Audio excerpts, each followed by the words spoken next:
Selamat pagi, Raisa. Selamat pagi, Sensi. Pagi Bu, Oke, apa kabar? Alhamdulillah baik Bu. Sensi kalau jawab speakernya dihidupin dulu. Boleh didengar. Ya begitu baik Bu. Iya, Alhamdulillah. Baik, sebelum kita memulai pelajaran pada pagi hari ini, alangkah baiknya kita berdoa terlebih dahulu. Ibu mohon Sensi untuk berdoa ya. Baik Bu.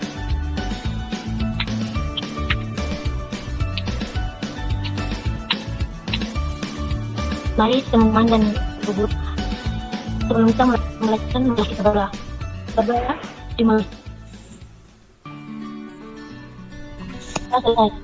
Oke, baik. Terima kasih, Sensi. Baik Bu, sempurna. Novi, speakernya sama Sensi bisa dimatikan sebentar ya. Oke, baik. Ibu akan melanjutkan pelajaran kita pada pagi hari ini sama seperti minggu kemarin, yaitu tentang perencanaan dan pengelolaan perjalanan wisata. Sebelum Ibu memulai presentasi Ibu, masih pada ingat apa saja komponen-komponen dari sebelum kita membuat sebuah paket wisata? Ada yang tahu sarana apa saja yang dibutuhkan? Itinerary, Ya, salah satunya kita butuh itinerary. Kalau untuk sarana transportasinya sendiri ada apa? Kita butuh apa? ada bis, Ya, ada betul. Ada apa lagi, Risma, Novi, Sensi?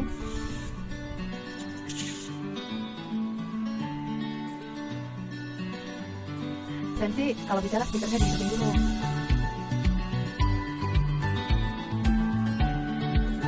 Novi, sarana transportasi apa lagi? mobil, kapal, Ya, kapal. Oke, baik. Jadi kalau sarana transportasi sendiri adalah tersedianya fasilitas yang dibutuhkan oleh seseorang atau sekelompok orang yang biasa kita sebut sebagai wisatawan untuk berkunjung ke suatu daerah di mana dia akan berkunjung ya. Jadi bisa melalui pelabuhan dia menggunakan kapal, kemudian dia bisa menggunakan pesawat, mungkin nanti kita jemputnya di bandara, kemudian bisa lagi dengan kereta api, dan transportasi darat lainnya adalah bis. Seperti itu. Selain sarana transportasi, wisatawan juga membutuhkan sarana akomodasi, yaitu tempat untuk menginap. Kemudian apalagi? Yaitu objek wisata dan pramu wisata. Baik, kalau begitu Ibu lanjut untuk presentasinya hari ini untuk penghitungan paket ya. Ibu akan presentasikan. Oke, sudah terlihat? Sudah Ibu. Oke, baik Ibu lanjut ya. Untuk materi pada pagi hari ini yaitu tentang menyusun paket perjalanan wisata lebih dari 1 hari dan overlandtour. Sebelumnya nanti setelah selesai menjelaskan yang belum akses tadi ya, yang belum akses tadi pagi bisa tolong akses di Google Formulir yang itu sudah sediakan linknya tadi di grup WhatsApp ya. Jadi anak-anak bisa langsung untuk akses secara langsung ada di Classroom-nya kita dan ada di WhatsApp group. Jadi yang pertama yang harus kita perhatikan adalah dalam menyusun sebuah paket yaitu kita mengetahui tentang hotel tarif, di mana hotel tarif sendiri terdiri dari 5 jenis ya, yaitu yang pertama adalah publish rate, di mana publish rate ini adalah harga yang diberikan kepada hotel untuk tamu atau wisatawan yang langsung datang ke hotel ya. Jadi ini harga publish dari hotel tersebut.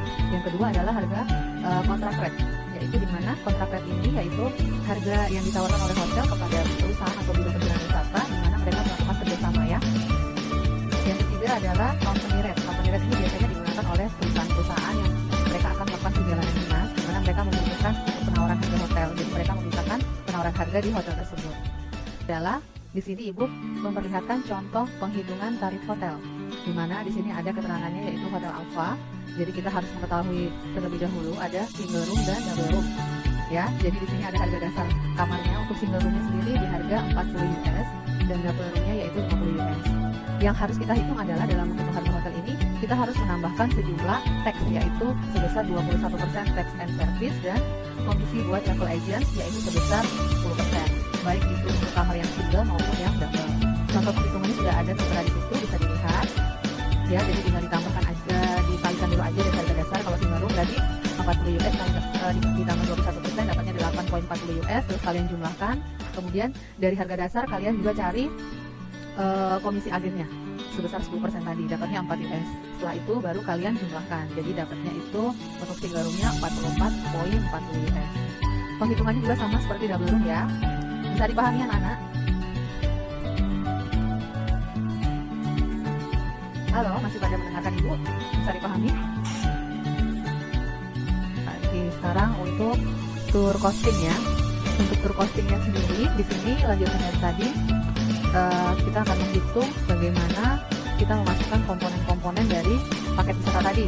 Jadi dari akomodasinya, dari transport, kemudian dari entrance fee-nya atau tiket masuk ke objek wisata ya, kemudian restoran dan refreshment kalau dibutuhkan. Jadi di sini nanti nama grupnya kita tulis, nama grupnya apa, kemudian program turnya namanya apa, total pax yaitu jumlah pax-nya, jumlah wisatawannya, durasi turnya 3 days 2 night. Artinya berapa hari ini anak-anak?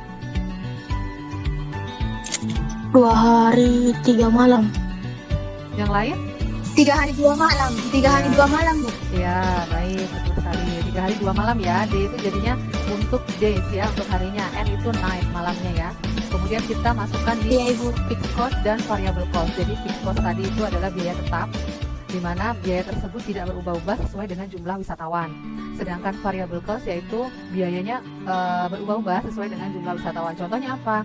Untuk tiket masuk objek wisata. Di sini tertera 12 pax, tapi misalnya kemudian ada penambahan menjadi 15 pax, berarti otomatis harganya nanti akan bertambah lagi sesuai dengan jumlah wisatawan.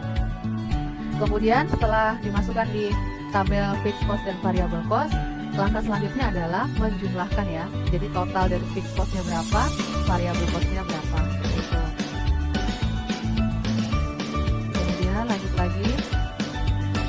Ini adalah untuk menghitung, rumus untuk menghitung ya. Selanjutnya prosesnya, setelah dijumlah tadi ada rumusnya di situ, total variable cost, total fixed cost dibagi jumlah wisatawan. Jadi N itu adalah jumlah wisatawannya. Kemudian kita tambahkan lagi dengan total variable cost-nya berapa. Jadi dapat harga per pax-nya berapa di situ sudah jelas. Kemudian kita tambahkan lagi surcharge. Jadi surcharge di sini sebesar 20% ya dari harga yang sudah kalian cari tadi, harga per pax-nya. Kemudian ditambah lagi FOC apabila dari rombongan wisatawan tersebut menginginkan FOC. FOC itu apa sih? Nanti kita akan belajar di slide berikutnya. Kemudian ditambah AC atau agen commission sebesar 10%. Jadi totalnya itu 6.800 per pax. Di sini ada keterangannya lagi. Bisa dilihat. Untuk FOC yaitu free of charge, yaitu definisinya adalah pemberian bebas biaya oleh Biro Perjalanan Wisata, baik hotel ataupun perusahaan penerbangan, restoran, dan perusahaan perjalanan lain oleh karena kondisi tertentu atau atas permintaan dari rombongan wisatawan. Kemudian agen komisi. Agen komisi adalah komisi untuk agen wisata yang diberikan sebagai jasa ini masih ada siapa di sini? Masih ada Sofi, Tika, sama Raisa. Oke, jadi teman-teman yang lain nanti menyusul. Iya, Novi. Ya, jadi ini nanti setelah kita menyelesaikan materi ini, diharapkan nanti kalian juga mengerjakan tugas. Jadi dipersiapkan tugasnya, ada tugas formatifnya, dan juga ada tugas proyeknya yang ditampilkan di layar. Jadi dalam tugas proyek ini nanti kalian dibagi sesuai dengan kelompok yang telah diberikan kemarin. Kemudian kalian akan mengerjakan tugas proyek ini di mana kalian diharapkan nantinya akan membuat sebuah paket wisata, menghitungnya menggunakan proposing tadi, membuat itinerary dan distribution of time-nya. Untuk lampiran dari format penghitungannya itu sudah lampirkan di Google Classroom, jadi nanti tinggal kalian edit saja di dalamnya. Paham? Paham, Bu. Oke, baik. Paham, Bu. Ada yang mau bertanya sebelum Ibu menutup pembelajaran kita pada pagi hari ini? Ika, Ya, Ibu. Novi, Raisa, sudah cukup Iya, jelas Ibu. ya? Ya, baik, Ibu akan memberikan kalian waktu 90 menit dari sekarang ya untuk mengerjakan tugas proyek ini. Diskusi bersama kelompok kalian. Kalau misalnya ada yang kurang paham, silahkan bertanya kepada Ibu, bisa langsung di grupnya kalian atau bisa japri Ibu di WA. Mengerti? Oke, baik. Mengerti, Bu. Mengerti, Baik. Bu. Baik, terima kasih atas waktu dan kesempatannya hari ini. Nanti kita bertemu 90 menit lagi ya untuk presentasi ya dari kelompok masing-masing. Sebelum Ibu mengakhiri, alangkah baiknya kita menutupnya dengan doa, karena tadi di awal kita sudah memulai dengan berdoa. Ibu akan memimpin, jadi mari kita berdoa menurut ajaran agama kita dan tujuan kita masing-masing. Berdoa dipersilakan.